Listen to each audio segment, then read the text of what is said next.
At my husband's birthday party I went to sit beside him but he leaned in and whispered, "Not here. Sit with the guests." I stopped cold. Then he looked at his wealthy ex and said, "You should take this seat instead." She smirked and sat down like it was arranged. His family laughed. Mine said nothing. I rose, fixed my dress and said, "Carry on." What I did next brought the entire event to a halt. I could hear them whispering before I even turned around. Did he just? Oh my God, did you see? That's his wife, isn't it? The one who planned all this. I was still standing at the head table, my hand hovering uselessly above the chair I'd been told not to sit in. The chair with my name on it. The chair beside my husband Graham, who had just looked me in the eye and said, "Not here. Sit with the guests." Behind me someone gasped. To my left I heard a woman's sharp intake of breath. At a table near the jazz quartet, a man leaned toward his companion and said something too quiet for me to hear, but I saw his eyes dart between me and the woman now sitting in my seat. Vanessa Morrison. Graham's college ex-girlfriend. 6 feet tall in a champagne dress that probably cost more than my mortgage payment. She hadn't hesitated when Graham invited her to take my place. "You've earned it," he told her, like my seat was some kind of prize she'd won. And now she sat there perfectly comfortable while I stood frozen like an idiot in front of 200 people. The whispers were getting louder. More urgent. Is that his ex-girlfriend? At his wife's table? This is so uncomfortable. At the family table, Graham's sister Bethany wasn't even trying to hide her smile. His mother Diane had her hand over her mouth, but her eyes were bright with something that looked like victory. His father Kenneth raised his scotch glass toward Vanessa like he was welcoming her home. They'd known. They'd all known this was going to happen. Everyone except me. But I'm getting ahead of myself. Let me back up. Let me tell you about the woman who spent 4 months planning this party, who saved $18,000 to make it perfect, who believed her marriage was solid enough to withstand anything. Let me tell you about the life I thought I was living. I met Graham Holloway 7 years ago at a corporate networking event downtown. I was 31, presenting on digital fraud prevention to a room full of tech executives who looked bored out of their minds. Graham sat in the 3rd row and unlike everyone else scrolling through their phones, he actually took notes. After my presentation he found me at the reception. "That was fascinating," he said, handing me a champagne flute I hadn't asked for. "The way you trace money through shell corporations, it's like detective work." "It is detective work," I said, but I smiled when I said it. He was handsome in an accessible way. Sandy brown hair, blue eyes, a well-fitted suit that wasn't flashy. He worked in tech sales, traveled for client meetings, and had the kind of easy confidence that came from years of convincing strangers to trust him. We dated for 2 years. He took me to nice restaurants. Not absurdly expensive ones, just nice. He remembered my birthday, bought thoughtful gifts, introduced me to his family with what seemed like genuine pride. His mother Diane told me I was exactly what Graham needed. Someone stable and sensible. His father Kenneth approved of my career, my education, my practical approach to life. We got married at his parents' lakeside estate. Small ceremony, 75 guests, my grandmother's pearls for something old. Graham cried during his vows. I believed every word he said. For 5 years we built what I thought was a real marriage. Not passionate like in the movies but solid. Dependable. We had systems. I handled the finances because I was better with numbers. It's literally my job. I'm a forensic specialist in digital advertising fraud, which means I spend my days tracking money trails and building cases for corporate litigation. Graham handled the social calendar, the networking, the dinner parties with his colleagues. We lived in a 3-bedroom townhouse in the suburbs with a small backyard. Graham kept saying he'd turn into something nice someday. I worked long hours at the firm. He traveled for sales conferences. We had Friday date nights when our schedules aligned, usually Italian food and whatever movie was playing. We hosted his family for Thanksgiving and Christmas every year. We talked vaguely about starting a family when things settled down at work. I thought we were happy. Thought I knew him. I was wrong on both counts. 4 months ago, Graham came home from work with that slightly manic energy he got when he was excited about something. "I've been thinking," he said, dropping his messenger bag by the door. 40 is a big deal. I want to do something special. Not just dinner with mom and dad. Something people will remember. I looked up from my laptop where I was reviewing fraud case files. "What did you have in mind?" He grinned. I don't know. That's why I'm telling you. You're the planner. You're good at this stuff. Surprise me. So I did. I made it my mission. My project. My way of proving that even after 5 years of marriage, even after the daily routines had worn down the excitement of early romance, I still saw him. Still valued him. Still loved him. I researched venues for 3 weeks straight, visiting every event space in the city. The Grand Meridian was perfect. Exposed brick walls, vintage Edison bulbs, marble floors that caught the light just right. It had character without being pretentious. History without being stuffy. I booked it immediately. Then came the obsessive attention to detail that's both my greatest strength and my worst quality. I tasted 7 different menu options before settling on the right combination. I interviewed 3 jazz quartets before finding Mariah and her band. I worked with the bar manager to design a custom bourbon cocktail, honey orange bitters, a twist, that we named the Graham. The cake took 3 separate meetings with a pastry chef in the Arts District. Graham loved whiskey and motorcycles, so I commissioned a 4-tier whiskey barrel cake decorated with edible gold leaf and topped with a miniature replica of his Norton Commando. The detail work was insane, but I wanted it perfect. I created a Pinterest board with 200 ideas. I hand-wrote place cards for 200 guests in calligraphy I taught myself from YouTube videos at 11 o'clock at night. I compiled a photo slideshow spanning 40 years, tracking down childhood pictures from his mother and college photos from old roommates who barely remembered him. I saved money from my quarterly bonuses. Cut back on everything. Lunches out, new clothes, the professional conference in Boston I'd wanted to attend. Every extra dollar went into our joint account in transfers I carefully marked Graham's party. By the week before his birthday, I'd accumulated $18,000 dedicated entirely to this celebration. My brother Marcus helped me pick up supplies on weekends. Printed programs, custom napkins, centerpiece arrangements from a florist in the warehouse district. My mother watched me work myself into exhaustion and said gently, "Honey, it's just a birthday party. You don't have to prove anything." But I did. I wanted to prove I was still the woman Graham fell in love with. That I wasn't just the wife who handled the finances and worked late and sometimes forgot to ask about his day. I wanted him to walk into that ballroom and feel overwhelmed by how much thought, care, and love I'd poured into every detail. 3 months before the party, I found something that should have stopped me cold. I was taking Graham's dry cleaning, his gray suit, the one he wore to client dinners, and I felt something in the inner pocket. A hotel key card. The Fairmont in San Francisco. The date stamped on it was from a weekend he'd told me he was at a motorcycle rally in Sturgis. I stood in our bedroom holding that piece of plastic, my mind already running through explanations. Maybe he'd stopped in San Francisco on the way home. Maybe one of his buddies had given it to him by mistake. Maybe there was a perfectly reasonable explanation. I asked him about it casually that night over dinner. He laughed it off. Oh yeah, the rally got rained out. A few of us grabbed hotel rooms to wait out the storm. Must have kept the key card by accident. It made sense. I wanted it to make sense. Then there were the texts. His phone would light up at midnight, 1 in the morning. He'd glance at the screen, smile slightly, and put it face down on the nightstand. When I asked who was texting so late, he'd say, "Just work stuff," or "The guy's planning the next ride." Vanessa's name started coming up more frequently. His college ex-girlfriend who'd become some big-shot venture capitalist. He'd mention her casually over breakfast. "Vanessa says the tech sector's shifting," or "Vanessa's firm is raising another fund." Each time, I felt a small flutter of unease that I immediately pushed down. I had no proof. Just suspicions. Just a hotel key card and late-night texts and a name mentioned too often. And I was busy planning his perfect party. The week before Graham's birthday, everything came together beautifully. The venue confirmed every detail. The jazz quartet sent me recordings of their rehearsal. The pastry chef texted photos of the finished cake. It was stunning. I'd coordinated travel arrangements for out-of-state family, confirmed RSVPs from 200 guests, and created the photo slideshow that would play during dinner.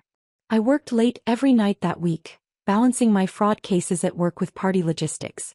My inbox was full of vendor confirmations, seating chart revisions, last-minute menu adjustments.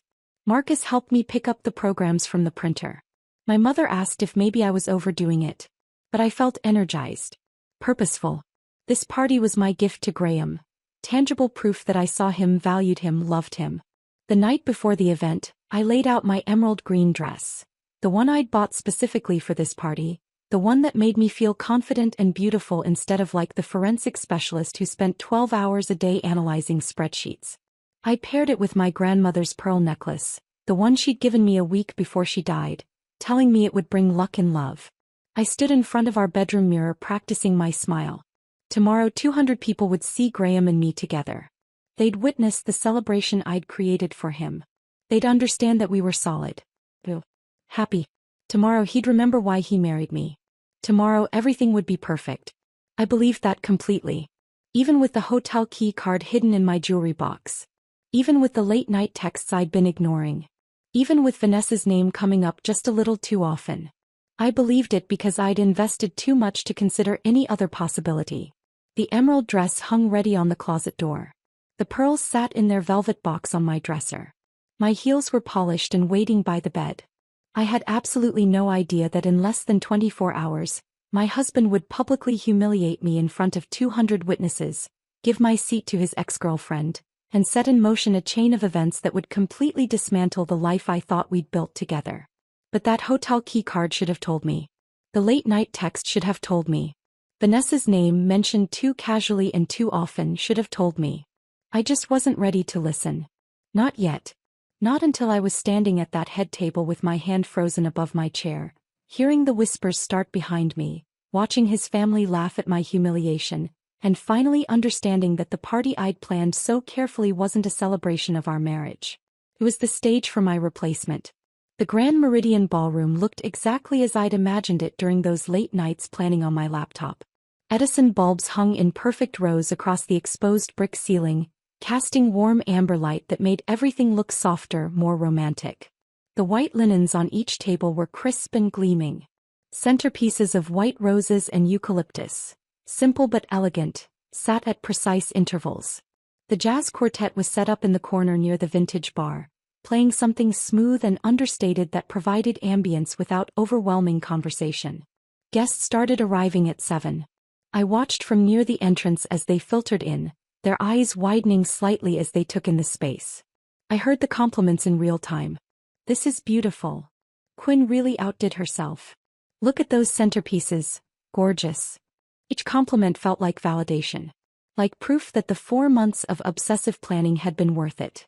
I moved through the crowd in my emerald dress, greeting people, accepting hugs from Graham's colleagues, making small talk with his college friends I'd met a handful of times over the years. Everyone was impressed. Everyone kept telling me what an incredible job I'd done. Graham worked the room like he always did at these things, confident, charming, shaking hands and laughing at jokes. He looked handsome in the tailored navy suit I'd bought him for our 5th anniversary last year. His hair was freshly cut. His shoes were polished. He was playing the part of the gracious birthday honoree perfectly. For the first hour everything felt right.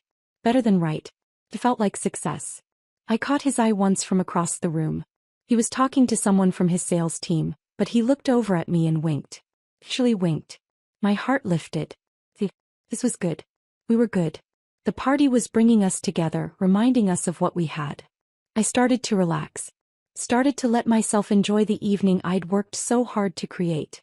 The servers began circulating with the appetizers I'd selected. Truffle-infused crab cakes, prosciutto-wrapped figs, miniature beef Wellingtons. I watched people's faces light up as they tasted them. The custom bourbon cocktails were flowing. The Graham was apparently a hit. I overheard at least 3 people asking the bartender what was in it. At 7:30, the event coordinator gave me a subtle signal. Dinner service was about to begin. Time for everyone to find their seats. I made my way toward the head table, weaving through guests who were checking place cards and settling into chairs. My heels clicked against the marble floor. My heart was beating fast, but it was good nervous energy. Excited energy. This was it. The formal part of the evening. Dinner, speeches, the cake cutting. All the moments I'd choreographed so carefully. I could see the head table now. Graham was already seated, talking animatedly with someone I couldn't quite see from this angle. My chair sat empty beside him, the one with the place card I'd lettered myself in careful calligraphy. Quinn Holloway. Right where I belonged. I approached with a smile, ready to sit down, ready to finally relax and enjoy the meal I'd spent weeks perfecting with the catering team. That's when everything stopped feeling right. Graham looked up as I reached for my chair. Our eyes met, and something in his expression made my stomach drop. It wasn't warmth. It wasn't the shared intimacy of partners hosting an event together. It was discomfort. Maybe even annoyance. He leaned toward me, close enough that I could smell his cologne, the Tom Ford I'd given him last Christmas. His voice was low, almost gentle, like he was trying to soften what he was about to say. Not here. Sit with the guests. The words didn't make sense at first. They were English, I understood each one individually, but strung together like that they created something incomprehensible. What? I said, and my voice came out smaller than I intended. Graham didn't repeat himself. He was already looking past me at someone standing just behind my right shoulder. And his whole face transformed. His eyes softened. His mouth curved into that boyish smile I used to think was reserved for me. His posture opened up in a way that felt intimate, welcoming. Vanessa, he said louder now, warm and confident. You should take this spot instead. You've earned it. I turned. Vanessa Morrison stood there in a champagne silk dress that probably cost more than I made in a month. She was 6 feet tall in her heels, willowy and blonde and perfect in that effortless way some women are. Her makeup was flawless. Her hair fell in smooth waves over her shoulders. And she was smiling. Not a polite, uncomfortable smile. Not an apologetic grimace acknowledging the awkwardness of this moment. A smirk. Small but unmistakable. She didn't say, "Are you sure?" Or, "I couldn't possibly," or any of the things a normal person would say when offered someone else's seat at their own husband's birthday party. She just moved forward and slid into my chair like she'd been expecting it all along. Like this was choreographed. The realization hit me with physical force. This wasn't spontaneous. This wasn't Graham making some weird judgment call in the moment. This was planned. They'd discussed this. Decided on it. Maybe even rehearsed it.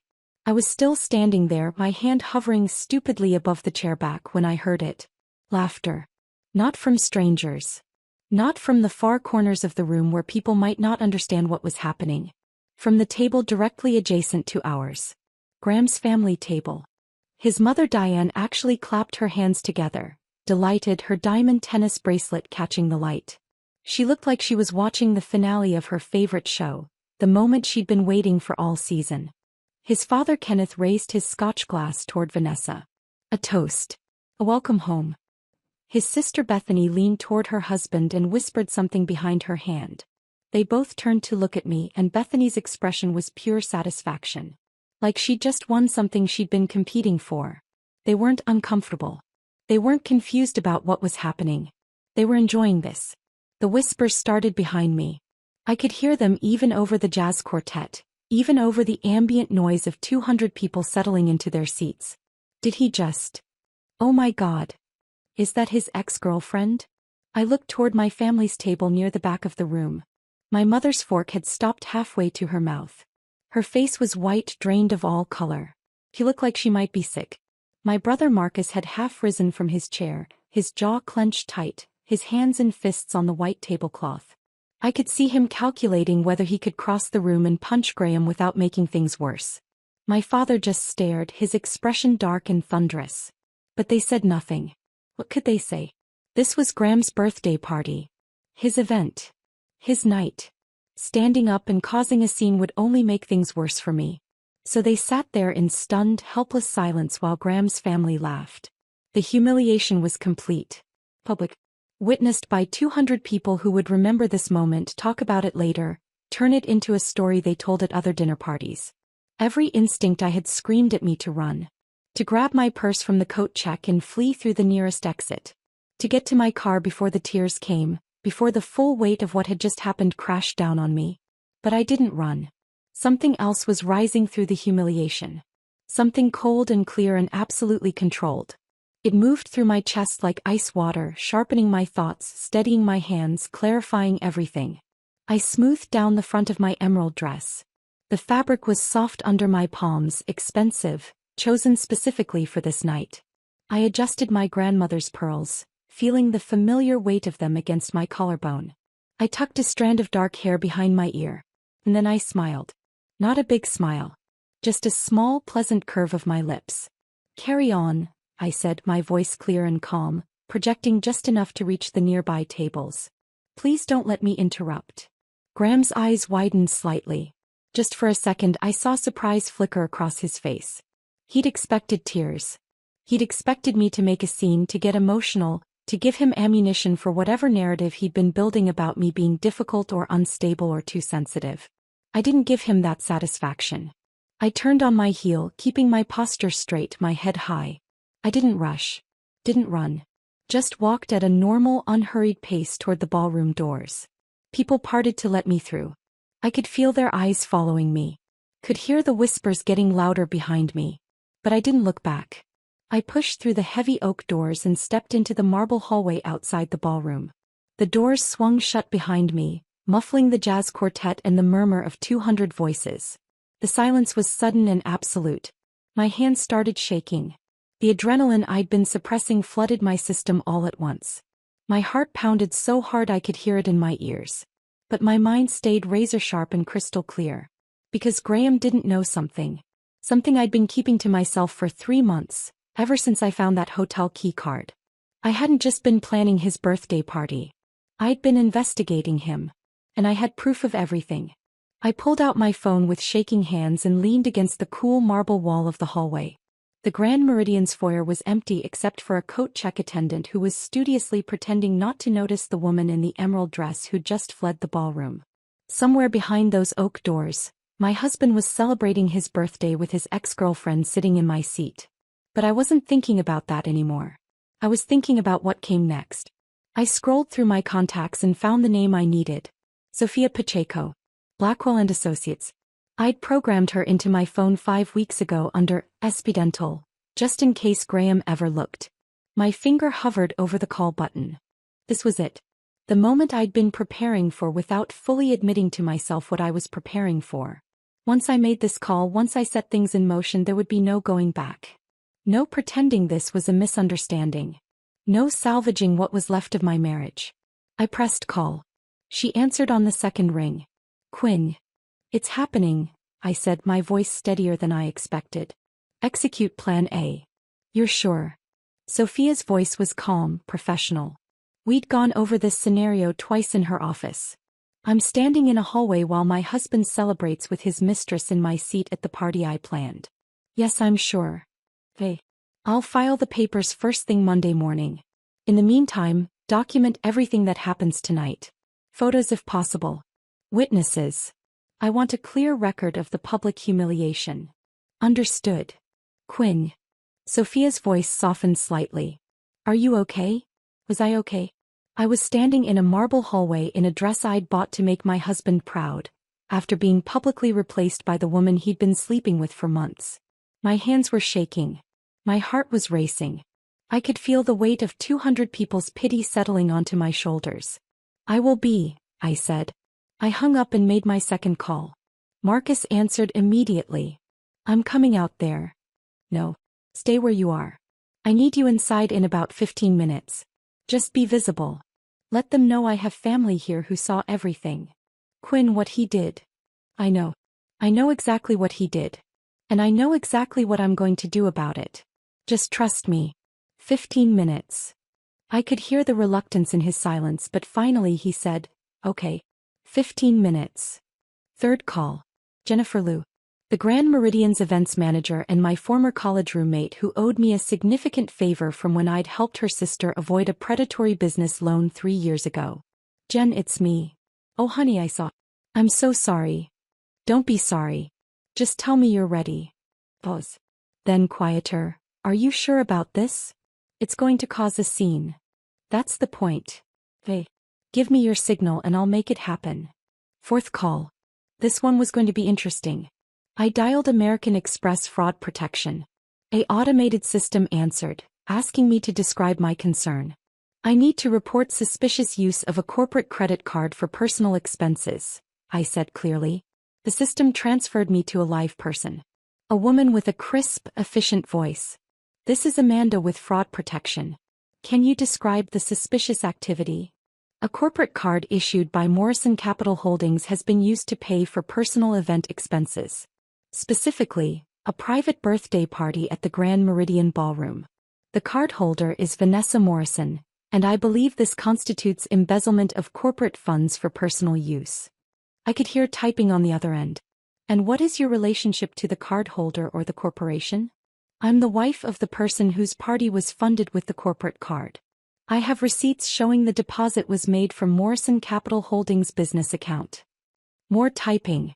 I'll need you to email documentation to our fraud investigation department. But based on what you're describing, we can flag the account immediately for investigation. How quickly can you freeze the card? If there's evidence of policy violation, we can freeze it within the hour pending investigation. Perfect. I thanked her and hung up. Then I stood there in that empty hallway, my back against the marble wall, and let myself feel it for just a moment. The betrayal. The humiliation. The shattering of everything I'd believed about my life. But I only let myself feel it for 30 seconds. Because feeling it wouldn't change anything. Action would. And I'd been preparing for this action for 3 months. Ever since that Tuesday morning when everything started to unravel. I'd been gathering Graham's dry cleaning. Something I did every other week because the cleaner was on my way to work. I was going through his pockets checking for receipts or business cards or the random things he forgot in there. That's when I found it. A hotel key card. The Fairmont in San Francisco. The date stamped on the magnetic strip was from 2 weekends ago. I stood in our bedroom holding that piece of plastic, my mind immediately cataloging the discrepancy. Graham had told me he was going to Sturgis that weekend for a motorcycle rally with his college buddies. I'd even helped him pack jeans, t-shirts, his leather jacket. San Francisco wasn't anywhere near Sturgis. I wanted to dismiss it. Wanted to believe there was a reasonable explanation. Maybe he'd stopped in San Francisco on the way home. Maybe one of his friends had given him the key card by accident. But I'm a forensic specialist in digital advertising fraud. I trace money for a living. I find patterns. I build cases. And my brain was already working, already questioning, already pulling at the thread. I didn't confront Graham that night. Instead, I did what I do best. I investigated. I pulled up our credit card statements on my laptop after he fell asleep. I searched for charges from that weekend. No charges in Sturgis. No gas stations on the route to South Dakota. No hotel charges there. But there were 2 charges at the Fairmont in San Francisco. Both hotel rooms. Adjoining. Booked under Graham's name on his corporate card. 2 rooms. I took screenshots. Saved them in a password-protected folder labeled, Tax Documents 2019, that Graham would never think to open. Then I started looking deeper. I went back through 6 months of credit card statements. I found patterns. Weekend trips that didn't quite line up with what he'd told me. Dinner charges in cities he claimed not to have visited. Hotel rooms. Always 2 rooms. Always adjoining when I cross-referenced the booking numbers. Someone was traveling with him. Someone who required their own room to maintain appearances. 2 months before the party, I was doing my monthly review of our joint bank account. Something I'd done for years as part of managing our finances, when I saw something that made my blood run cold. A wire transfer. $25,000. From Morrison Capital Holdings. Vanessa's company. The memo line said Party Fund. I stared at that screen for a full 10 minutes, my coffee going cold beside me. Graham hadn't mentioned this. We'd been saving $18,000 for his party. Money from our regular income, my bonuses, our joint savings. Why would Vanessa deposit $25,000 into our joint marital account? I traced the transaction using the forensic tools I had access to through work. The transfer came from Morrison Capital Holdings' corporate operating account, not Vanessa's personal account. It was categorized as a business expense. A birthday party as a business expense. I checked the date of the transfer against Graham's calendar. It coincided exactly with a business trip he'd taken to Seattle 3 weeks earlier. I pulled hotel records using access I probably shouldn't have used for personal reasons, but I was past caring about protocols. 2 rooms at the Four Seasons in Seattle. Same dates. Booked under different names but charged to the same corporate card. Always 2 rooms. Always the same pattern. I started documenting everything. Every trip. Every charge. Every discrepancy. I built a spreadsheet with dates, locations, amounts. I cross-referenced his calendar against credit card charges against hotel bookings. The picture that emerged was breathtaking in its consistency. For 8 months, Graham had been traveling with Vanessa. They'd been careful. Separate rooms, business justifications, corporate cards to avoid our joint accounts. But they'd left a trail. They always leave a trail. And then one night about 6 weeks before the party I found the messages. Graham had an iPad he used occasionally for reading news articles and watching videos in bed. Years ago he'd set it up to sync with our shared iCloud account.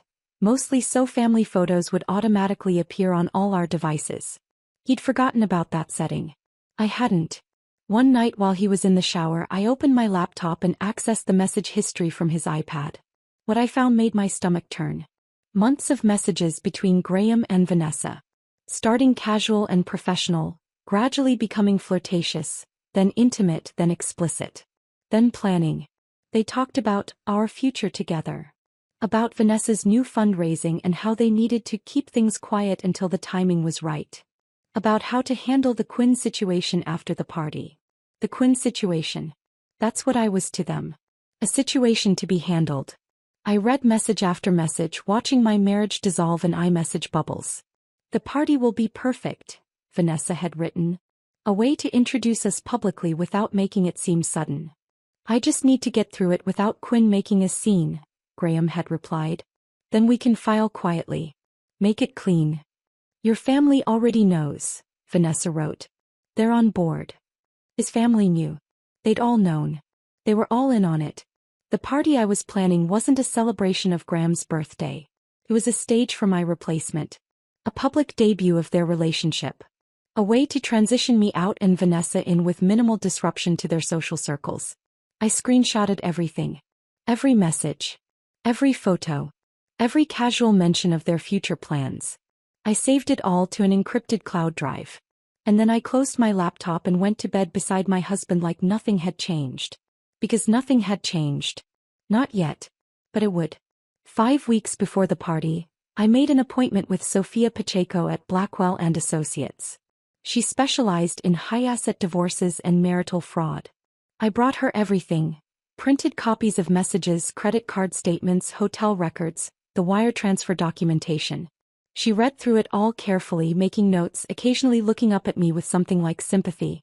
When she finished, she sat back in her leather chair and smiled. This is airtight, she said.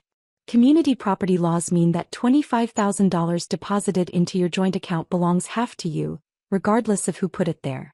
And the pattern of deception, the use of corporate funds, the evidence of a sustained affair, we can use all of it. What do you recommend? I asked. Let the party happen, she said. Let him make his move publicly. Then we dismantle everything he's built using the same skills that made you good at your job. So that's what I did. I kept planning. Kept smiling. Kept playing the devoted wife. And I waited for Graham to show 200 people exactly who he really was. Now, standing in this marble hallway with my phone in my hand and my marriage in ruins, I knew the waiting was over. It was time to act. I checked my reflection in the gilded hallway mirror one last time. My lipstick had faded slightly from the champagne I'd been nursing earlier, before everything fell apart. I reapplied it carefully, a deep berry shade that complemented the emerald dress. My hands were steadier now. The initial shock had burned off, replaced by something colder and more focused. I looked composed. Professional. Like a woman who had everything under control. Good. That's exactly what I needed them to see when I walked back in there. I dropped my lipstick back into my clutch and smoothed down the front of my dress one more time. Through the oak doors, I could hear the muffled sounds of the party continuing. Jazz music. Laughter. The clink of silverware on china as dinner service began. They thought this was over. They thought I'd fled embarrassed and defeated. They had no idea what was coming. I pushed through the ballroom doors. The scene inside had shifted since I'd left. Guests were seated now, dinner plates being set in front of them by the catering staff I'd hired. The first course, a butternut squash soup with crispy sage, was making its way around the room. People were eating, drinking, talking. The party had moved on from my public humiliation like it was just an awkward moment they could politely ignore. Graham was standing at the head table now, one arm casually draped across the back of Vanessa's chair, my chair, telling some animated story to the people around him.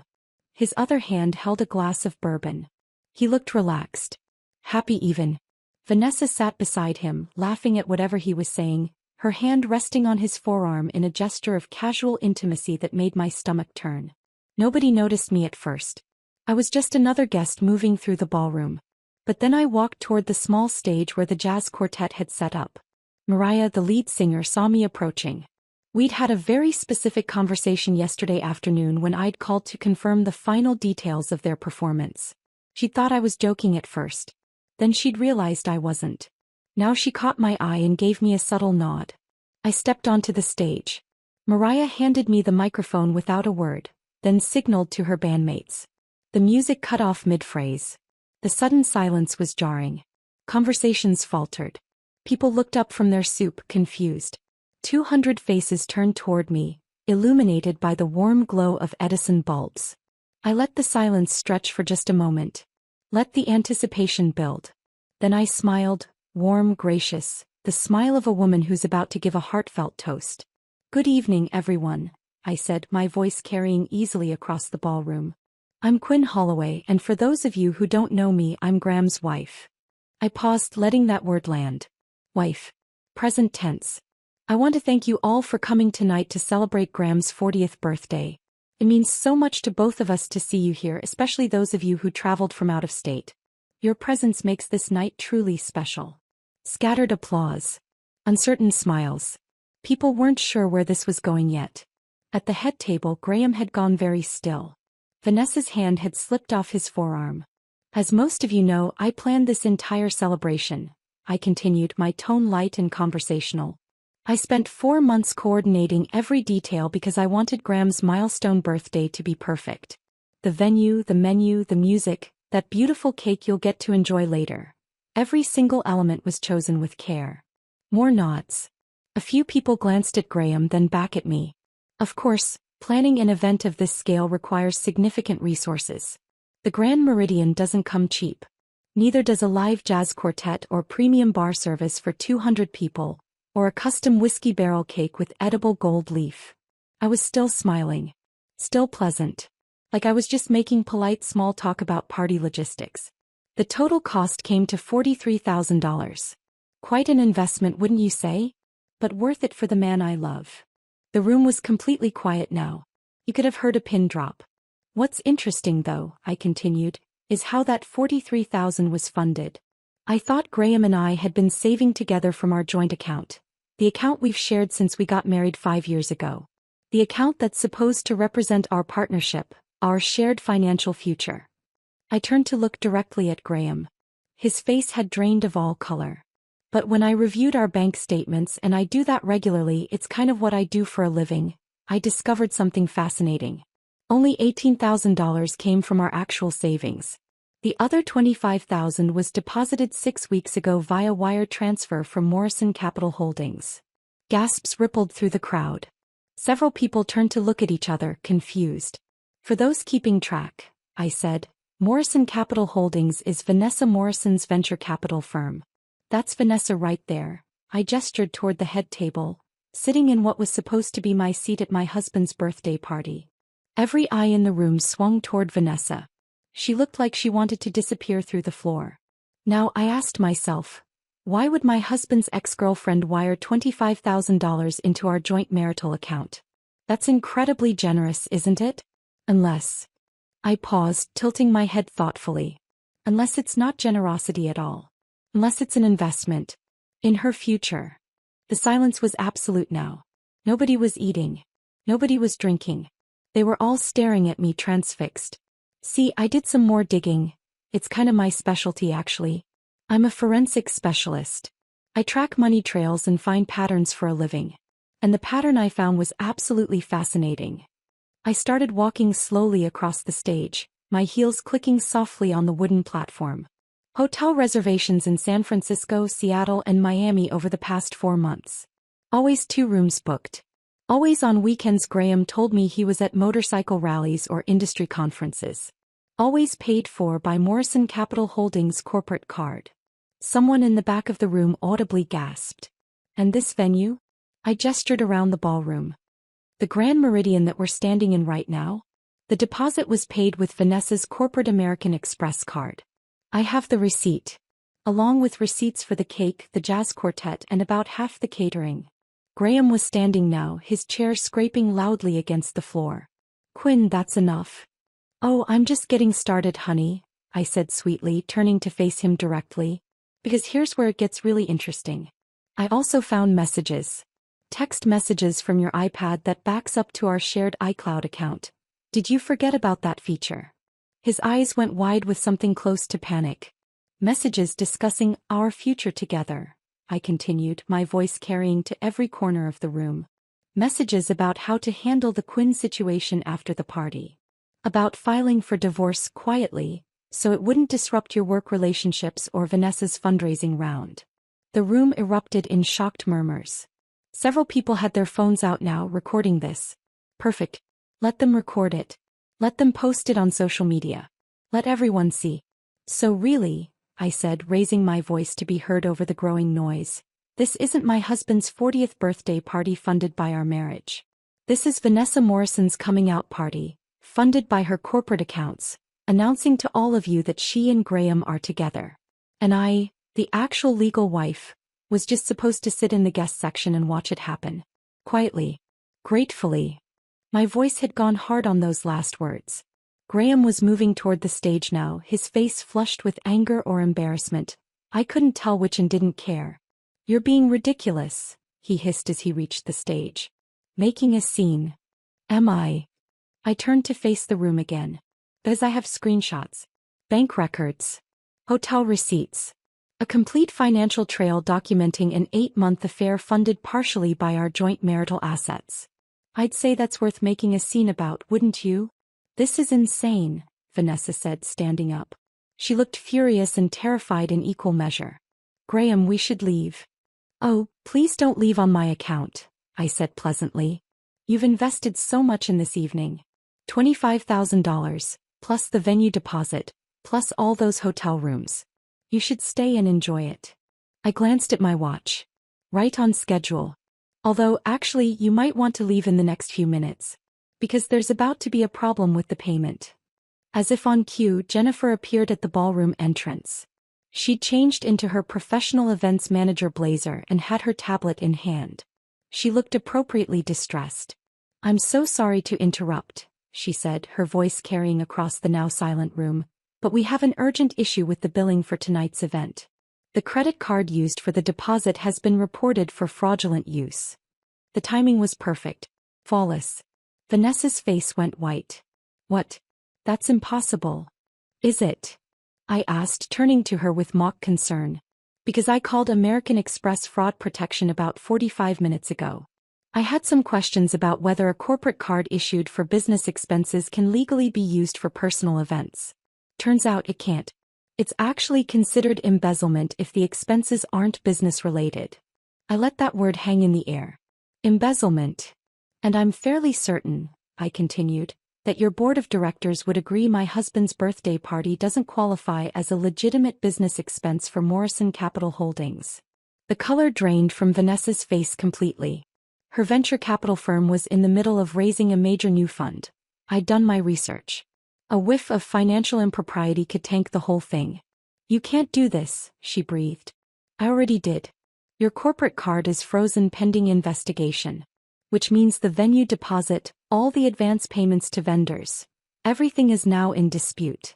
Jennifer stepped forward, playing her role perfectly. "I'm afraid if we can't confirm valid payment in the next 30 minutes, we're required by our insurance to shut down the event immediately. Health department regulations prohibit us from continuing food and beverage service when there's a payment dispute." Chaos erupted. Graham grabbed my arm hard enough to hurt. "Fix this. Quinn, fix this right now." I yanked my arm away, my voice dropping to ice. "Fix it? The way you fixed our marriage by sleeping with your ex for 8 months? The way you fixed tonight by giving my seat to her and telling me to sit with the guests? Why exactly should I fix anything, Graham?" "Because you're being vindictive and petty." "I'm being honest," I said. "For the first time in months, I'm being completely, brutally honest in front of all these people. You wanted me in the guest section? Fine. I'm a guest now. And guests don't solve the host's problems." Around us, the ballroom had descended into complete disorder. Vanessa was on her phone, frantically trying to call someone, probably her CFO or her lawyer. Graham's parents looked horrified. His sister had stopped smiling. My brother Marcus appeared at my elbow. "We good. We're perfect. Thank you for being here." He grinned. "Wouldn't miss it for anything." I walked back to the microphone one last time. The ballroom had descended into complete chaos. Guests were standing now, some gathering their things, others clustered in groups whispering frantically. Vanessa was still on her phone, her face pale and stricken. Graham stood frozen near the stage, looking like he couldn't quite process what was happening. Jennifer was at the entrance with her tablet, playing her role perfectly, fielding questions from confused guests about the payment situation, maintaining the professional veneer of someone just doing her job.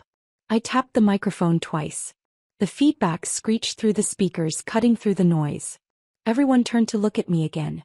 "Ladies and gentlemen," I said, my voice calm and clear, "I apologize for the disruption to your evening. Unfortunately, due to payment issues that are entirely out of my control, it appears this celebration will be ending earlier than planned." I paused, letting that sink in. "I encourage you all to grab a slice of that spectacular cake on your way out. It really did cost a fortune and it would be a shame to waste it. Thank you for coming. I hope you enjoyed the party while it lasted." I set the microphone down carefully and walked off the stage. Graham caught up to me at the ballroom doors. His hand closed around my wrist, not hard enough to hurt but firm enough to stop me. "We need to talk about this," he said, his voice low and urgent. "You're overreacting. This is insane." I yanked my wrist free and stepped close to him, close enough that only he could hear me. "My attorney will be in touch," I said, my voice ice cold. "Sophia Pacheco at Blackwell & Associates.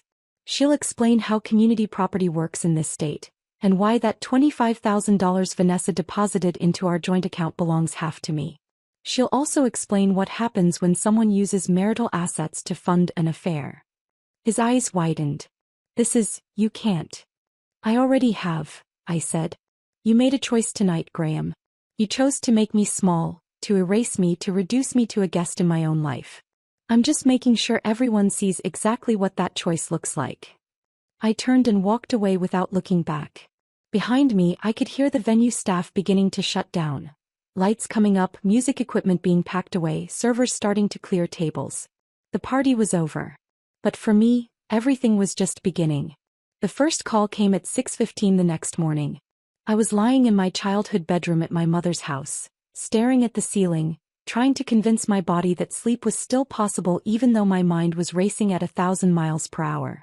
My phone buzzed on the nightstand. Graham's name flashed on the screen. I let it go to voicemail. It rang again 2 minutes later. Then again. Then again. By noon he'd called 17 times. I didn't answer any of them. The text started around 1 in the afternoon. "People are talking. You embarrassed me. You ruined everything." I deleted it without responding. 20 minutes later. "I'm sorry. Let's talk this through. We can fix this." Delete. An hour after that. "Please. Quinn, please. I made a mistake. Don't throw away 5 years over one stupid mistake." I stared at that one for a long moment. One mistake.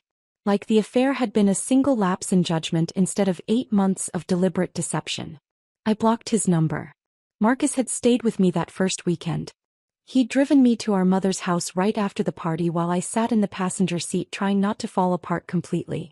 Now he sat across from me at her kitchen table, drinking coffee while Mom stress-baked in the background. She'd made 3 batches of chocolate chip cookies, 2 loaves of banana bread, and was currently working on a lemon pound cake. The kitchen smelled like sugar and butter and comfort. "You should eat something," Marcus said, pushing a plate of cookies toward me. I picked one up but didn't bite into it. "I'm not hungry." "You need to eat anyway." My mother turned from the mixer. "He's right, sweetheart. You've had nothing but coffee since last night." I took a small bite of the cookie to appease them. It was good, crispy edges, soft center, exactly the way I liked them. But it tasted like cardboard in my mouth. Marcus was scrolling through his phone, his expression darkening. "Have you looked at social media?" "No." "Probably smart." He turned his phone around to show me anyway. "But you should know, the story's spreading." I looked at the screen. Someone had posted a video from the party. It was shaky, clearly filmed on a phone someone was trying to hide, but the audio was clear enough. My voice, amplified through the microphone. Only $18,000 came from our actual savings. The other $25,000 was deposited 6 weeks ago via wire transfer from Morrison Capital Holdings. The video had been viewed 43,000 times. The comments section was a war zone. Some people were calling me vindictive, dramatic, crazy, but more, significantly more, were on my side. Did you see what he did to her at the beginning? Gave her seat away to his mistress. She planned this entire party and he humiliated her in front of everyone. She had every right. The fact that she documented everything and exposed them both? Iconic. Marcus scrolled further. There are like 6 different videos from different angles. It's all over Twitter, TikTok, Instagram. Some people are calling it the revenge party of the year. Great, I said flatly. I'm viral. You're a hero to a lot of people, he corrected. Women especially. They're eating this up. My phone buzzed. A text from Sophia Pacheco. Saw the videos. Well done. He called my office this morning. Retained Richard Brennan from Sterling and Cross. Big firm. This is going to get ugly, but we're ready. I'll file Monday morning. Don't communicate with Graham directly. Let everything go through me. I texted back. Understood. Marcus leaned back in his chair. So what happens now? How we wait, I said. Sophia files divorce papers Monday morning. Graham fights it. We go through discovery, mediation, probably a settlement. It'll take months. And Vanessa? I smiled thinly. Vanessa has bigger problems than me. By Wednesday, Vanessa's career was imploding in real time. The American Express investigation moved faster than I'd expected. Apparently, when you report potential embezzlement involving a corporate card, they take it seriously.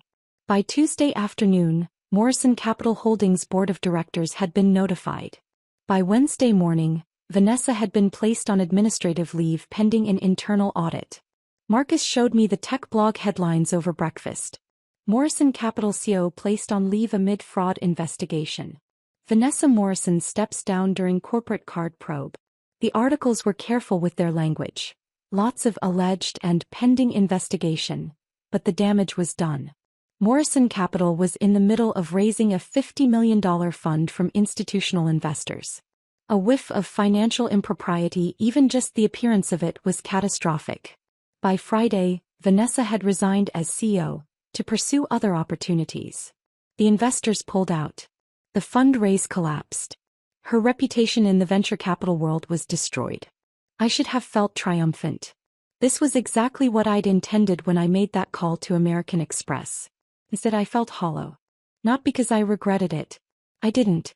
Vanessa had made choices. Using corporate funds for personal expenses, participating in Graham's plan to publicly humiliate me, sitting in my seat with that smirk on her face.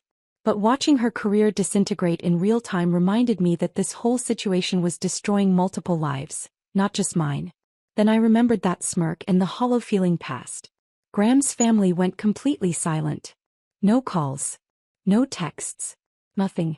His sister Bethany, who'd laughed so hard at my humiliation, blocked me on all social media. His father Kenneth, who'd raised his glass to Vanessa like she was the prodigal daughter returning home, avoided the country club he knew I occasionally visited with my parents. But on the 6th day his mother called. Quinn, Diane's voice was stiff, formal. I think we should talk. We met at a coffee shop near her house in the suburbs. It was a small place, the kind with mismatched furniture and local art on the walls. Diane was already there when I arrived, sitting at a corner table with a cup of tea she wasn't drinking. She looked tired. Older than I remembered, though it had only been a week. I sat down across from her without ordering anything. What you did at the party was cruel, she said without preamble. I waited. Didn't defend myself. Just let her say what she'd come to say. Graham is my son. And yes, he made mistakes. But you humiliated him in front of 200 people. You destroyed his reputation, his relationship, his... Did you know? I interrupted. She stopped mid-sentence. What? I pulled out my phone, opened the screenshots I'd saved and slid it across the table. Did you know that Graham and Vanessa had been planning this for months? That they discussed how to handle the Quinn situation after the party? That the party I spent 4 months planning was supposed to be their public debut. Diane picked up my phone with trembling hands. I watched her face as she read through the messages. Watched the color drain from her cheeks. I didn't know, she whispered. He told us. He said you'd been growing apart. That you were too focused on work. That Vanessa was just a friend helping him with business connections. And you believed him? Yes. She looked up at me and for the first time, I saw something other than hostility in her eyes. Shame. I wanted to believe him. Vanessa was always so successful. Connected. I thought she'd be good for his career. I didn't know he was planning to leave you for her.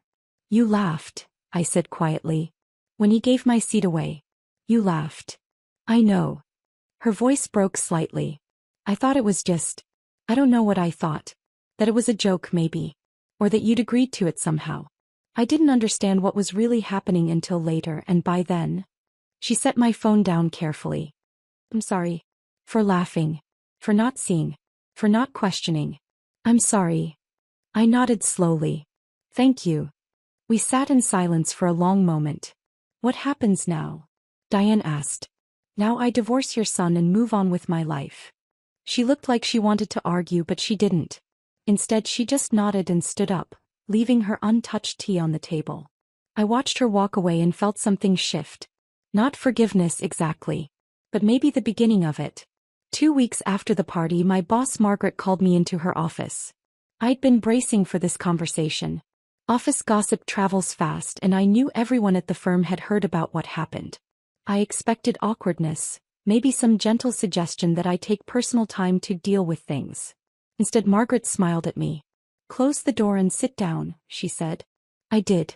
I've been reviewing your case files, she began.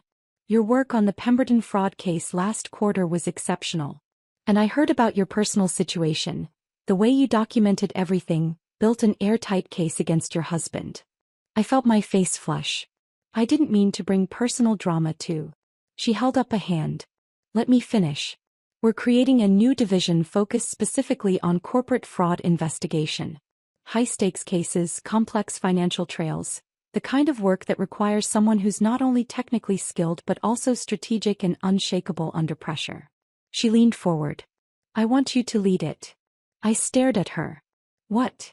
Significant raise. Full team under you. High-profile cases. You'd be perfect for it. Are you offering me a promotion because I exposed my husband's affair? Margaret laughed. I'm offering you a promotion because you're brilliant at forensic investigation. What you did in your personal life just confirmed what I already knew about your abilities. You're thorough, strategic, and you don't crack under pressure. Those are exactly the qualities we need for this position. The salary she quoted was almost triple what I was currently making. I accepted on the spot. Walking out of her office, I felt something I hadn't felt since before I found that hotel key card 3 months ago. Hope. The hope lasted exactly 11 days. That's how long it took for Sophia to call me with news that the first mediation session was scheduled. Next Tuesday, she said over the phone. 10 a.m. at our offices. Graham's retained Richard Brennan from Sterling and Cross. I knew that name. Everyone in the legal community knew that name. Sterling and Cross was the firm you hired when you wanted to play hardball, when you wanted to intimidate the other side into submission, when you had money to burn on aggressive litigation. That's an expensive choice, I said. Very expensive. Which tells me either Graham's more financially secure than we thought, or he's desperate enough to go into debt for this fight. I suspected it was the latter. Are we ready? We're ready, Sophia said confidently. I've got everything organized. Financial records, message screenshots, hotel receipts, the whole timeline. He won't know what hit him. The conference room at Blackwell & Associates was aggressively sterile. White walls, glass table, leather chairs that were probably expensive but felt cold and unwelcoming. Fluorescent lights hummed overhead, casting everything in a harsh, clinical glow. I arrived 15 minutes early with Sophia. We set up our materials on one side of the table. Organized folders, printed documentation, tablets with digital copies of everything. Graham arrived exactly on time with Richard Brennan. I hadn't seen my husband in person since the party 4 weeks ago. He looked different. Smaller somehow. His face was thinner with dark circles under his eyes. His suit was the same navy one he'd worn to the party, but it looked rumpled now, like maybe it hadn't been dry cleaned since. He wouldn't meet my eyes. Richard Brennan, on the other hand, was exactly what I'd expected. Late 50s, silver hair, expensive suit, confident posture. He carried a leather briefcase that probably cost more than my first car and had the bearing of someone who'd won a lot more battles than he'd lost. "Miss Holloway," he said, extending his hand across the table. "Richard Brennan. Pleasure to meet you, though I wish it were under different circumstances." I shook his hand briefly. His grip was firm, calculated to project strength without crossing into aggression. "Let's get started," Sophia said, settling into her chair with the ease of someone on home territory. Richard opened with demands, reading from a prepared list like he was ordering from a menu. Graham wanted the townhouse, half of my retirement accounts, and spousal support, specifically 3 years at $4,000 per month, because as Richard put it, Ms. Holloway's recent promotion has significantly changed the financial landscape of this marriage. I felt my jaw tighten.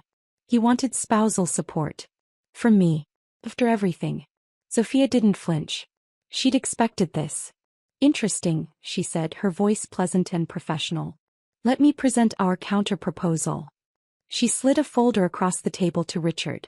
He opened it, his eyes scanning the first page. "Miss Holloway keeps the townhouse," Sophia began, as she made the down payment with inheritance money from her grandmother, premarital assets that are well documented. We have the bank records showing the transfer from her grandmother's estate directly into Ms. Holloway's personal account 6 months before the marriage. Richard made a note but said nothing. "The joint savings are split 50-50. That includes the $25,000 deposited by Vanessa Morrison from Morrison Capital Holdings." Graham's head snapped up. That money was a gift.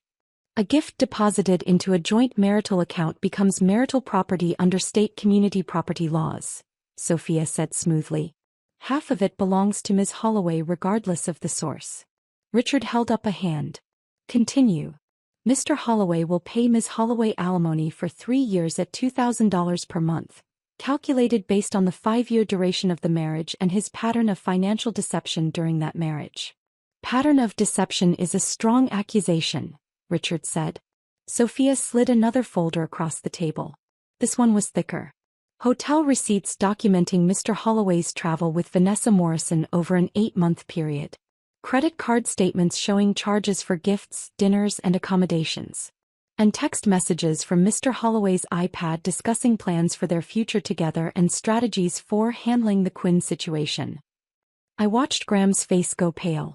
"Additionally," Sophia continued, her voice taking on an edge, "we have receipts showing that Mr. Holloway charged approximately $6,000 to his employer-issued corporate card for personal expenses directly related to his extramarital affair."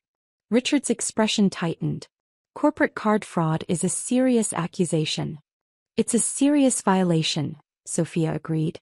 "Mr. Holloway's employment contract and his company's ethics policy are quite clear about personal use of corporate resources. We have documentation of hotel rooms, dinners, and gifts charged to his corporate American Express card between January and August of this year. None of these expenses were business-related." Graham looked like he might be sick. Richard closed the folder carefully. "We'll need to review this documentation and reconvene." "Of course," Sophia said pleasantly. The mediation ended 20 minutes later with no agreement reached, but the power dynamic had shifted. Richard knew we had ammunition. Real, documented, legally actionable ammunition. As we gathered our materials, Graham finally looked at me directly. "Quinn," he started. "Don't," I said quietly. "Just don't." I walked out without looking back. 3 weeks later, my phone buzzed with a text from an unknown number. "Please. I need to see you. Just coffee. Let me explain. Graham." I stared at the message for a long time. Sophia had explicitly told me not to communicate with Graham directly. Everything was supposed to go through attorneys. Meeting him in person was probably a terrible idea. I was curious. Curious about what explanation he thought he could possibly offer. Curious about whether he actually believed we could fix this. I texted back. "Downtown coffee house. Tomorrow. 2 p.m. 30 minutes, that's it." The cafe was busy with the afternoon rush, freelancers on laptops, students studying, the hiss and grind of the espresso machine providing white noise. Graham was already there when I arrived, sitting at a corner table with 2 cups of coffee in front of him. One was my usual order. Medium roast, cream, no sugar. He'd remembered. He stood when he saw me, then seemed uncertain whether he should hug me or shake my hand or just sit back down. He chose the latter. I sat across from him and wrapped my hands around the warm cup without drinking. He looked worse than he had at mediation. Unshaven. His shirt was wrinkled. His hair needed cutting. "I miss you," he said immediately, like he'd been holding the words in and they burst out the moment I sat down. "Quinn, I miss you so much. I made a terrible mistake. Vanessa and I, it's over. It was never real. You're my wife. We can fix this." I sipped my coffee and waited. "The party," he continued, words tumbling out faster now. "That was her idea. The whole thing. She wanted to make some kind of statement, show everyone we were together. I should have said no. I should have protected you. I was weak and stupid and I'm so sorry." I set my cup down carefully. "Graham, I saw the messages. For months. You and Vanessa planning your future together. Discussing how to handle me after the party. That wasn't her idea. That was both of you." He reached across the table for my hand. I pulled back. "People make mistakes," he said desperately. "People get confused, they make bad choices, but that doesn't mean." "This wasn't a mistake," I interrupted. "A mistake is forgetting our anniversary or saying something hurtful in an argument. What you did was 8 months of deliberate choices. You chose to sleep with her. You chose to hide it from me. You chose to take her on trips while telling me you were at motorcycle rallies. You chose to let her deposit money into our joint account. You chose to plan a future with her while still sleeping in our bed every night." His eyes filled with tears. Actual tears. "I can change," he said. "I love you." I looked at him, really looked at him, and tried to find the man I'd married 7 years ago. The charming guy who'd taken notes during my presentation. The partner who'd cried during our wedding vows. But all I could see was the man who'd whispered, "Not here, sit with the guests," and given my seat to another woman. "No," I said quietly. "You don't love me. You love the life I built for us. You love that I handled the finances so you didn't have to think about them. You love that I planned the social events and made everything run smoothly. You love that I was stable and dependable and made your life easier." I stood up. "But you don't love me. If you loved me, you wouldn't have given my seat away. You wouldn't have humiliated me in front of 200 people. You wouldn't have erased me from your future while I was planning your birthday party. Quinn." "We're done, Graham. Sign the papers." I walked out of the cafe and didn't look back. This time I felt only relief. Thursday evening, 2 days after the coffee shop meeting, Sophia called me. "You need to come to my office," she said. "Tonight if possible. I found something." I drove downtown, my mind racing through possibilities. Had Graham done something stupid? Had Vanessa sued us? Had the American Express investigation uncovered something we could use? Sophia's office was on the 14th floor of a glass tower downtown. When I arrived, she had spreadsheets covering every surface of her desk. "Sit down," she said. I sat. "We subpoenaed Graham's financial records as part of discovery," she began. "Credit cards, bank statements, loan applications, everything." She turned her laptop toward me. The screen showed a spreadsheet with rows and rows of numbers, highlighted in different colors. "He's broke," she said bluntly. "Worse than broke. He's $83,000 in debt." I stared at the numbers, not quite processing. How is that possible? His salary is good. Our expenses were always manageable. Sophia pointed to specific line items, her finger tracing down the columns. Gifts for Vanessa. $5,000 at Tiffany's. $3,000 at Nordstrom. Hotel rooms in San Francisco, Seattle, Miami, always the high-end places. The Norton Commando motorcycle, $12,000. Dinners at expensive restaurants. Weekend trips. Jewelry.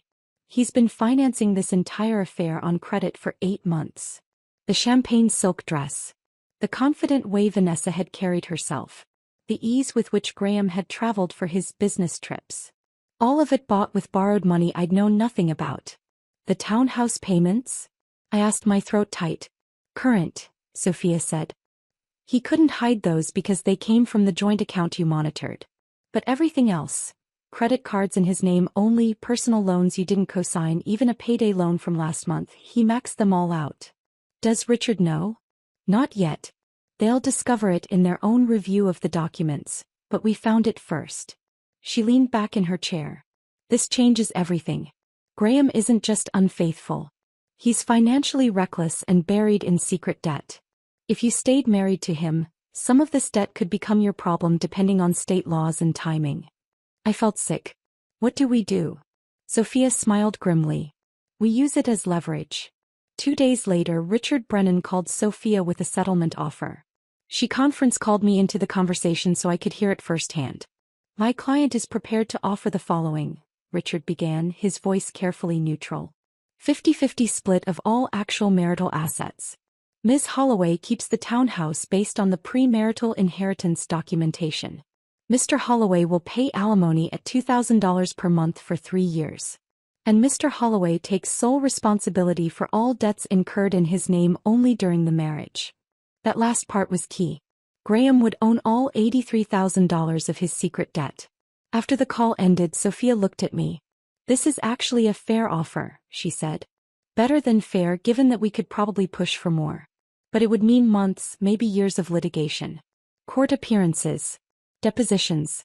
Your name tied to his in public documents. More opportunities for things to get ugly. I thought about what I wanted. Did I want revenge? Did I want to drag Graham through the mud, expose every secret, make him pay in every possible way? Or did I want freedom? What do you recommend? I asked. Sophia smiled. I recommend freedom. You've already won, Quinn. You exposed him publicly. You protected your assets. You built a new career. You have a new life waiting for you. Dragging this out only keeps you tied to him. He was right. Let's take it, I said. I signed the settlement papers that night. 4 months after the party that ended my marriage, it was officially over. The ink on the settlement papers was barely dry when I started apartment hunting. I couldn't stay at my mother's house forever. As much as I appreciated her support, the stress baking, the constant offers of tea, the way she'd leave little encouraging notes on my pillow, I needed my own space. I needed to prove to myself that I could build something new from scratch. I spent 3 weekends touring apartments with a real estate agent named Patricia who didn't ask questions about why a recently divorced woman was looking for a 1-bedroom instead of trying to keep the family home. Most of the places were depressing. Cookie-cutter layouts in soulless buildings. Beige walls and laminate counters and the faint smell of other people's lives. Then Patricia showed me the loft. 8th floor of a converted warehouse building downtown. Exposed brick walls. Original hardwood floors that creaked slightly when you walked on them. Floor-to-ceiling windows that overlooked the city skyline, offering a view that made the whole space feel bigger than its actual square footage. It was smaller than the townhouse Graham and I had shared. No yard. No second bedroom for the hypothetical children we talked vaguely about having someday. But it was mine. I made an offer that afternoon. The down payment came from my share of the townhouse sale plus the signing bonus from my new position. By the time all the paperwork cleared, I was the sole owner of a space that belonged entirely to me. Moving day was a Saturday in early October. The air had that crisp quality that made autumn feel like fresh starts and new possibilities. Marcus showed up at 8 in the morning with his truck and 2 of his friends from the gym. My parents arrived an hour later with coffee and donuts and an alarming amount of organizational supplies my mother had purchased from some home goods store. We spent the day hauling boxes up the elevator, assembling furniture from flat-packed boxes, arguing good-naturedly about whether the couch should face the windows or the TV. My mother made curtains for the bedroom, simple linen panels in a soft gray that filtered the morning light without blocking it completely.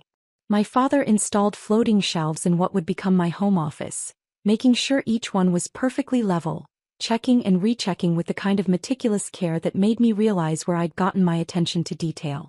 Marcus brought pizza and beer around 6, when we were all exhausted and covered in dust and surrounded by empty cardboard boxes. We sat on my new couch, a deep gray sectional I'd chosen myself without having to compromise with anyone, and watched the sun set over the city. The sky turned orange and pink and purple, the buildings catching the light like they were on fire. You did it, Marcus said quietly, taking a sip of his beer. I looked around at the space. My artwork on the walls. Abstract pieces with bold colors that I'd always loved but Graham had said were too much for the townhouse.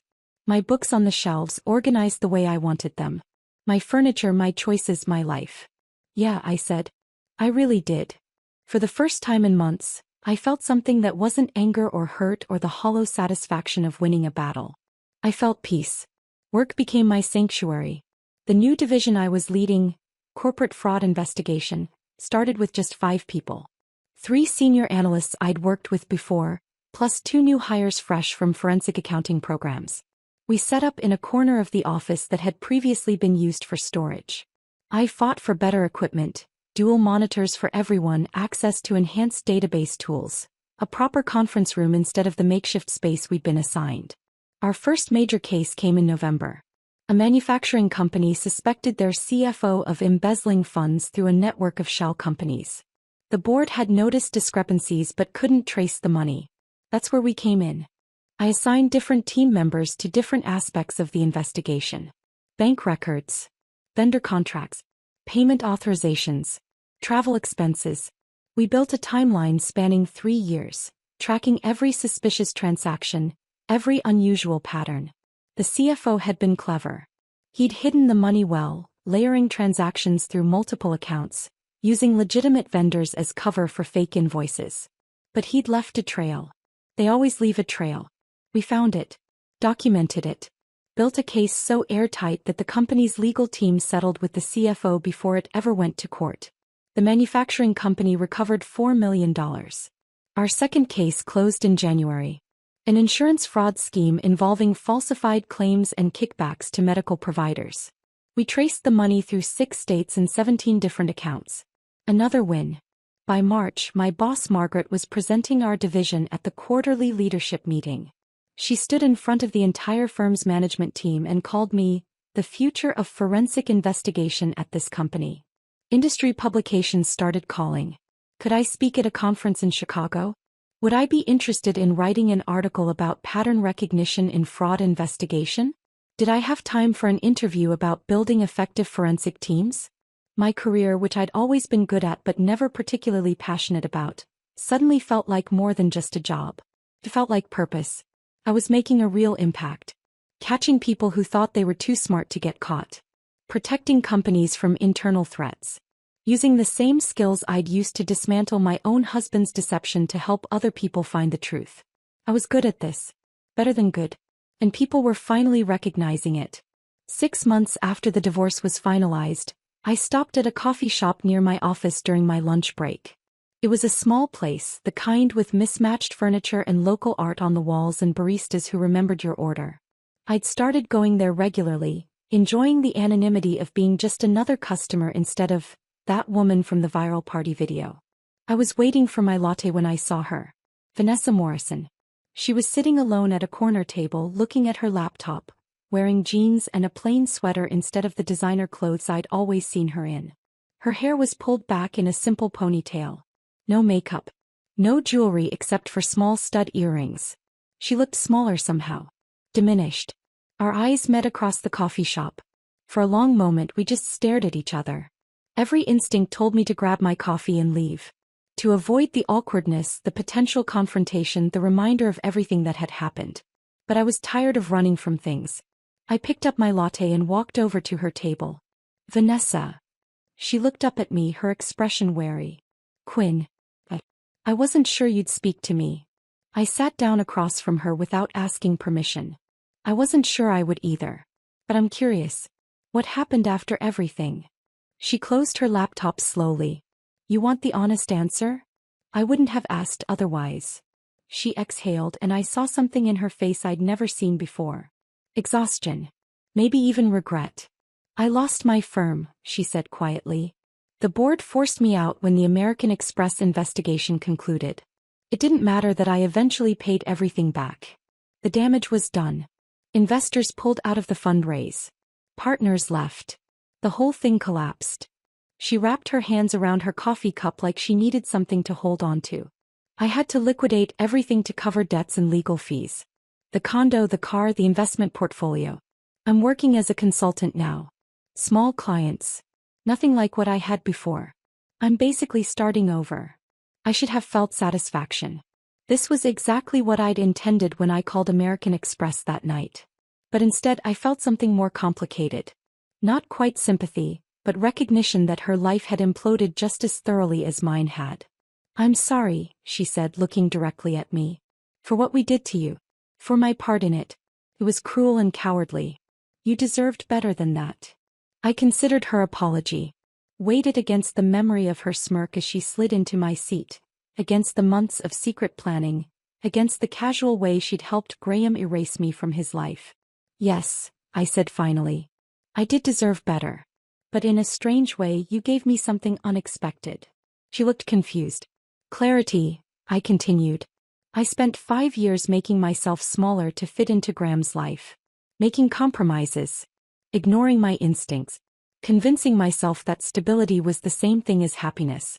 You showed me exactly what that life was worth. What he was worth." Vanessa nodded slowly. "He contacted me last month." I felt a flicker of something. Not jealousy. Just curiosity. "He wanted to try again," she continued. "Said he'd made a mistake. That we were good together. That we could make it work now that the divorce was final." "What did you say?" I said no. A bitter laugh. "Turns out he wasn't the prize either of us thought he was. He's broke, desperate, and still blaming everyone but himself for how his life turned out." We sat in silence for a moment, two women who'd both been changed by the same man's choices, who'd both lost something but maybe gained something too. "Are you happy now?" Vanessa asked. "I saw articles about your promotion. Your division's success."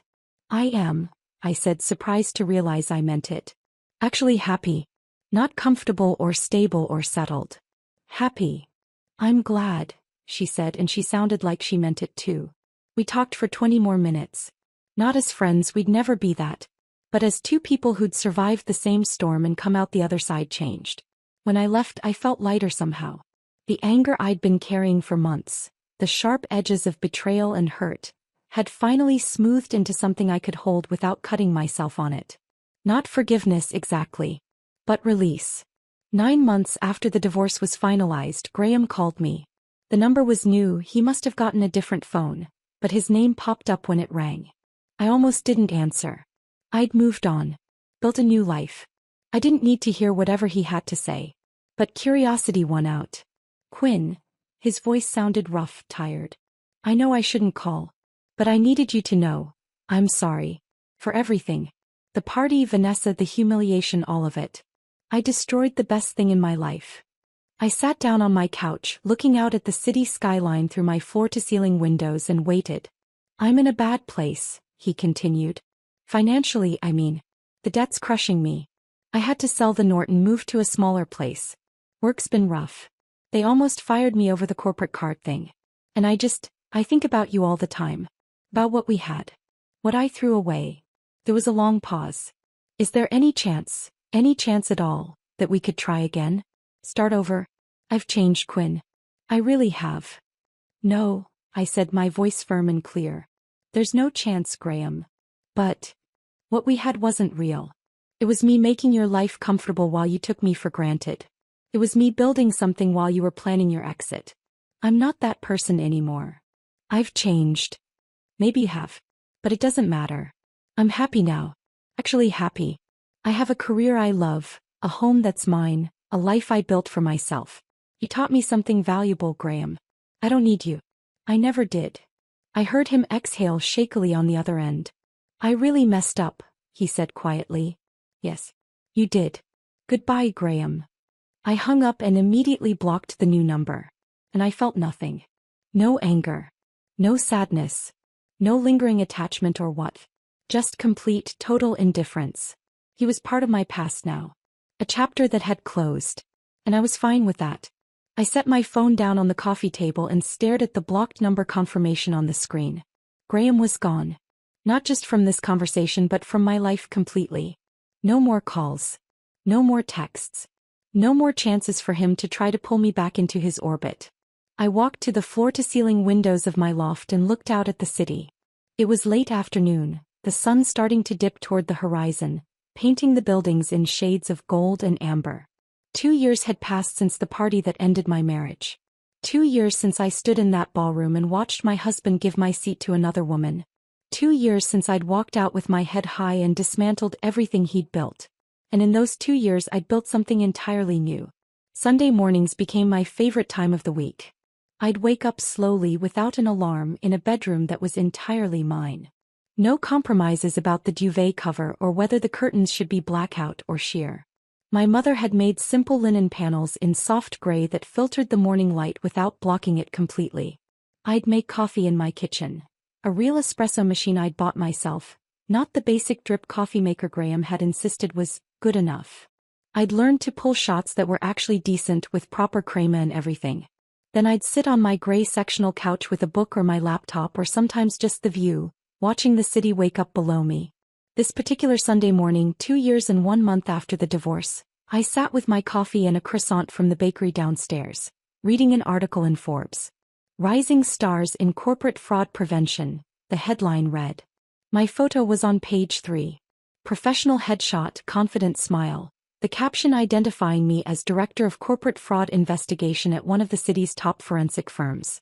The article talked about our division's success rate, the high-profile cases we'd closed, the innovative techniques we'd developed for tracking financial irregularities across complex corporate structures. It quoted me saying, "Fraud leaves patterns. Our job is to recognize those patterns before they become catastrophic." I set the magazine down and looked around my loft. My life looked nothing like I'd planned when I was married to Graham. I didn't have the suburban townhouse with the backyard he'd promised to turn into something nice. I didn't have the promise of children someday or the stable, comfortable future we'd talked vaguely about building together. But I had things I didn't even know I needed. Autonomy.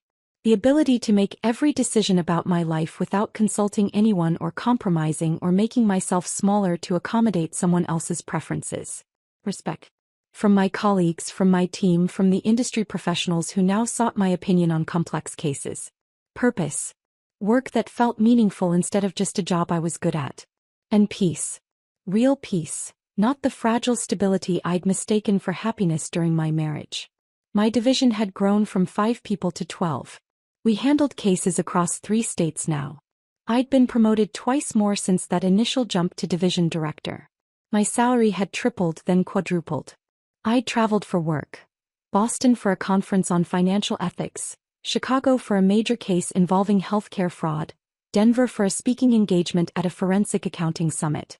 Cities I'd never have visited in my old life, where Graham's sales conferences and motorcycle rallies dictated our travel schedule. It made new friends. Real friends, not just couples we socialized with because they were Graham's colleagues or business contacts. There was Jennifer from the book club I'd joined, a literature professor who introduced me to authors I'd never have discovered on my own. We met every Thursday evening at a wine bar downtown to discuss whatever we were reading. There was Keisha from the financial literacy nonprofit where I volunteered twice a month, teaching low-income women how to manage their money and recognize predatory lending practices. She was a social worker with a wicked sense of humor and an encyclopedic knowledge of the best restaurants in the city.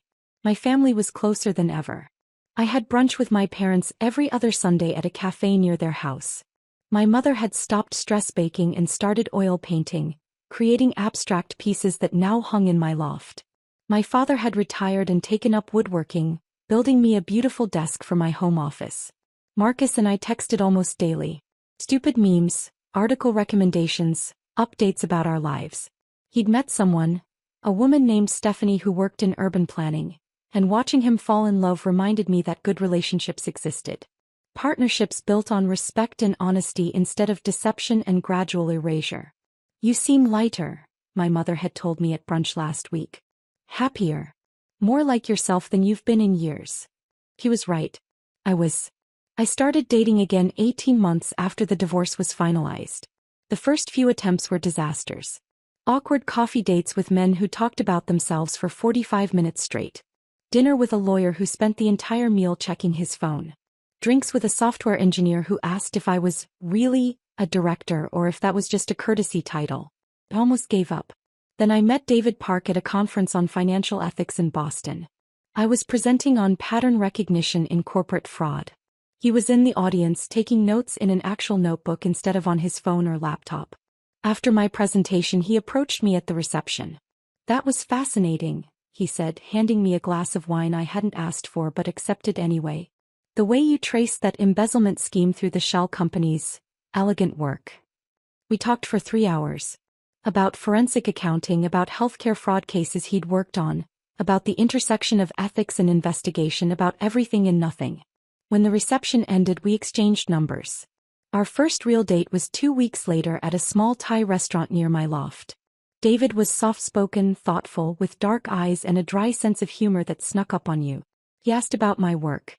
Actually asked, then actually listened to the answer. When I mentioned I was divorced, he simply nodded. Me too, he said. 3 years ago. Was difficult.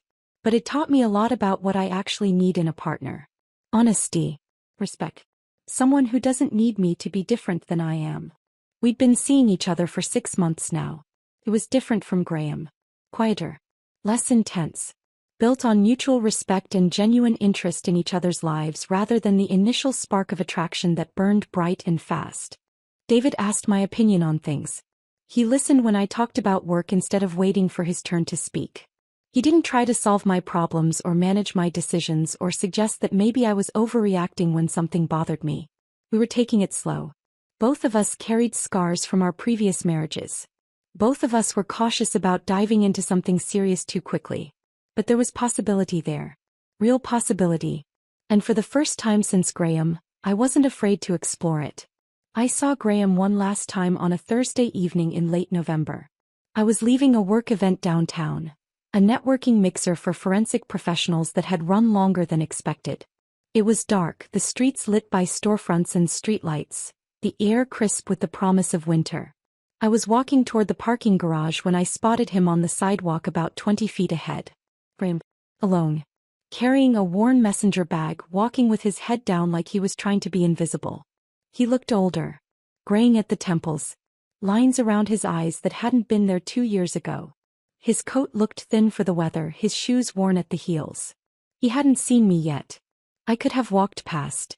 Could have turned down a different street, avoided the encounter entirely, kept him as just a memory instead of a real person I had to face. But I didn't. I stopped walking and called out, "Graham." He looked up startled. For a moment he didn't seem to recognize me. Then his eyes widened. "Quinn." "Hi." We stood there on the sidewalk while people flowed around us, commuters heading home, couples out for dinner, the normal rhythm of city life continuing regardless of our awkward reunion. "How are you?" I asked. The question was more from politeness than genuine interest, but I asked it anyway. "Okay. Working for a smaller firm now. Still in sales. It's fine. Different but fine." He glanced at me, really looked at me for the first time. Taking in my tailored coat, my confident posture, the leather portfolio bag I carried, the general air of someone who had their life together. "You look good," he said. "Really good." "Thank you. I'm doing well." Silence stretched between us. Uncomfortable. Heavy with everything we'd never said to each other, all the conversations we'd never had. "I see articles about you sometimes," Graham said quietly. "Your work. The division you're leading. You're really successful." "I work hard," I said simply. He nodded. Looked down at his worn shoes. "I think about that night sometimes. The party. What I did. How incredibly stupid I was." I looked at him carefully. This man I'd loved. This man I'd married. This man I'd spent 5 years of my life building a future with. He seemed like a stranger now. "We both made choices, Graham," I said. "Mine just turned out better." He laughed, but it was bitter and hollow. "Yeah. They did." Another pause. Longer this time.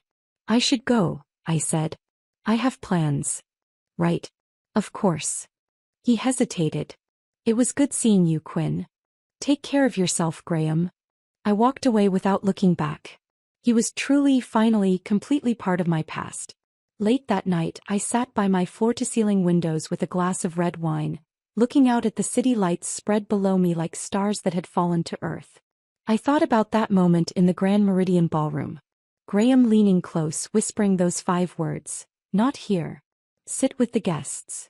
Vanessa sliding into my seat with that smirk. The laughter from his family. The whispers spreading through 200 guests.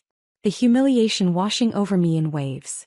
At the time, it had felt like the worst moment of my life. Public proof that I'd been erased, diminished, discarded. That I didn't matter to the man I'd built my life around. But looking back now, 2 years and thousands of choices later, I saw it differently. That moment was my liberation. Graham had meant it as a dismissal. A demotion. Evidence that I didn't matter anymore, that Vanessa was the upgrade and I was the outdated model being phased out. But what he'd actually done was show me exactly who he was. And more importantly, who I'd become by staying with him. Someone small. Someone who made herself invisible to keep the peace. Someone who compromised and accommodated and quietly accepted being treated as less than she deserved. The ceremony had shut down that night. The party had ended in chaos and humiliation. For Graham, for Vanessa, for everyone who'd participated in my public erasure. But I'd walked out standing tall. With evidence in hand and a plan already in motion. And in the 2 years since, I'd built a life I never knew I wanted. A life where I didn't make myself small for anyone. Where I made my own choices without compromise. Where I was respected and valued and recognized for my actual abilities instead of my willingness to accommodate. I was successful. Independent. Genuinely, deeply happy. The reserved seat Graham denied me wasn't a rejection. It was a gift. It forced me to stand up, to demand better, to walk away from a life that was slowly erasing me one compromise at a time. Yes, I lost my marriage that night. But I found myself. And that trade was worth everything. I took a sip of wine and smiled at my reflection in the dark window. The woman looking back at me was someone I recognized now. Someone I was proud to be. Someone who would never ever sit in the guest section again. If this story of calculated revenge had you holding your breath, smash that like button right now. My favorite part was when Quinn exposed the $25,000 wire transfer in front of 200 witnesses. What was your favorite moment? Drop it in the comments below. Don't miss more powerful stories like this. Subscribe and hit that notification bell so you never miss an upload.